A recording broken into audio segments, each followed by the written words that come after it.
Hundreds of thousands of Palestinians fled Gaza City as Israel opens evacuation route in the midst of intensified attacks to Gaza City.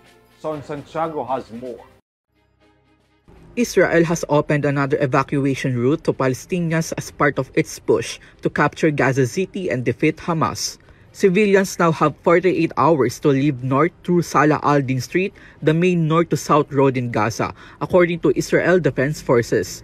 This comes in addition to the original evacuation route via Al-Rashid Street.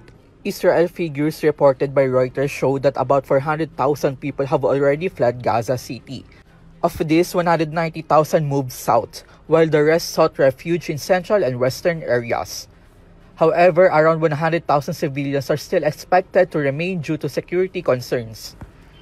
It can be recalled that international aid agencies continue to warn that conditions in the south are unsafe, citing overcrowded shelters and food and water shortages. Meanwhile, local health authorities said at least 63 Palestinians in Gaza City were killed in Israeli attacks yesterday. This makes the overall Palestinian death toll reach more than 65,000 since the war began.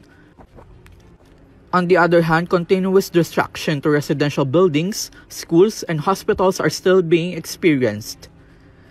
Meanwhile, the United Nations Commission of Inquiry recently concluded that Israel has committed genocide in Gaza as they continued their offensive.